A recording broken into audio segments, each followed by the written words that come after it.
Assalamualaikum warahmatullahi wabarakatuh. Hai semuanya, perkenalkan namaku Deva Gilvandes dari Universitas Muhammadiyah Bangka Belitung, program studi kriminologi.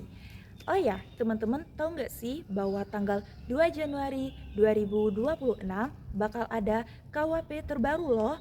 Jadi, aku di sini bakal menjelaskan sejarah perkembangan KUHP atau Kitab Undang-Undang Hukum Pidana terbaru. Yuk, simak video selanjutnya. Sejarah Kitab Undang-Undang Hukum Pidana di Indonesia. Undang-Undang Nomor 1 Tahun 2023 tentang Kitab Undang-Undang Hukum Pidana atau KUHP terbaru, menandai lahirnya era baru hukum pidana nasional Indonesia. Selama lebih dari 70 tahun, Indonesia menggunakan KUHP peninggalan kolonial Belanda, yaitu WVS, yang diberlakukan melalui Undang-Undang Nomor 1 Tahun 1946. KUHP lama dianggap tidak lagi sesuai dengan perkembangan masyarakat Indonesia karena berbasis arilan klasik yang hanya menitik beratkan pada perbuatan, bukan pelaku. Tidak mengatur korporasi sebagai subjek hukum pidana, tidak mengakomodasikan hukum yang hidup dalam masyarakat atau living law. Banyak ketentuan pidana justru diatur di luar KUHP, seperti Undang-Undang Narkotika dan Undang-Undang ITE. Upaya pembaruan KUHP telah dimulai sejak tahun 1958, tetapi prosesnya panjang, penuh perdebatan dan penolakan dari berbagai masyarakat. Pemerintah kemudian melakukan sosialisasi dan dialog publik secara luas sebelum akhirnya KUHP disahkan pada 6 Desember 2022 dan diundangkan pada 2 Januari 2023 dengan masa transisi hingga berlaku penuh pada 2 Januari 2026. Masuknya hukum pidana Belanda di Indonesia. Sebelum kedatangan Belanda, hukum yang berlaku di Nusantara adalah hukum adat, hukum Islam di wilayah kerajaan Islam. Belanda mulai menerapkan hukum pidananya di Indonesia sejak abad ke-19 dengan sistem hukum yang diskriminatif berdasarkan golongan penduduk orang Eropa, pribumi, Timur Asia seperti Cina, Arab, India. Tonggak pentingnya yaitu pada tahun 1867 Wetboek van Strandvrecht untuk orang Eropa, terus pada tahun 1873 Wetboek van Strandvrecht yaitu untuk pribumi, pada tahun 1915 yaitu disahkan Wetboek van Strandvrecht for Nederland India. Pada tahun 1918 WPS berlaku untuk seluruh golongan penduduk di Hindia Belanda, mengakhiri dialisme hukum pidana. Selanjutnya, hukum pidana pada masa penjajahan Belanda. Pada masa ini, hukum pidana Belanda diberlakukan sepenuhnya dilandasi asas legalitas atau hukum delictum nullum penal sine leges. KUHP kolonial menjadi alat pengendalian kekuasaan kolonial. Banyak undang-undang pidana di luar KUHP ditertibkan untuk kepentingan kolonial. Selanjutnya, hukum pidana pada masa penjajahan Jepang yang dimana pada tahun 1942 sampai 1945 saat Jepang menduduki Indonesia.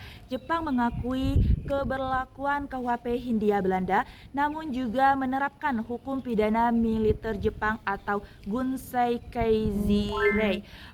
Diberlakukan pidana barat seperti hukum mati. Terjadinya dualisme hukum pidana Jepang bersifat reservatif, tidak menuju asas legalitas secara ketat, memberikan kekuasaan besar kepada militer.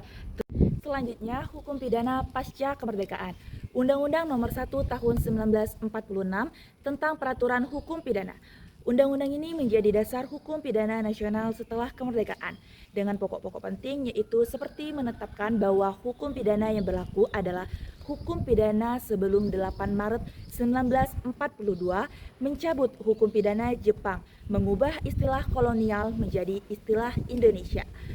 Menggantikan nama WVS menjadi Kitab Undang-Undang Hukum Pidana atau KUHP, undang-undang ini juga memuat ketentuan pidana baru, yaitu seperti pemalsuan mata uang, penyebaran berita bohong, dan penghinaan terhadap simbol negara. Namun, pemberlakuan tidak langsung nasional seperti pada wilayah Jawa dan Madura yang dimana pada tanggal 26 Februari 1946 seluruh Indonesia yaitu pada tanggal 29 September 1958 melalui Undang-Undang Nomor 73 Tahun 1958. Selanjutnya, undang-undang di luar KUHP. Seiring waktu, banyak undang-undang pidana dibuat di luar KUHP, yaitu seperti Undang-undang Penodaan Agama, Undang-undang Perjudian, Undang-undang Keamanan Negara, Undang-undang Kejahatan Penerbangan. Hari ini menyebabkan sistem hukum pidana menjadi terfragmentasi, tidak lagi terputus dalam satu koordinir. Selanjutnya, pembentukan undang-undang tentang KUHP terbaru, yang dimana pembaruan KUHP didorong oleh alasan politik, yaitu negara merdeka harus memiliki hukum pidana nasional. Sedangkan alasan sosiologis, yang dimana hukum harus mencerminkan nilai budaya dan Pancasila. Ada juga alasan praktis, yang dimana KUHP lama, berbahasa Belanda dan sulit dipahami.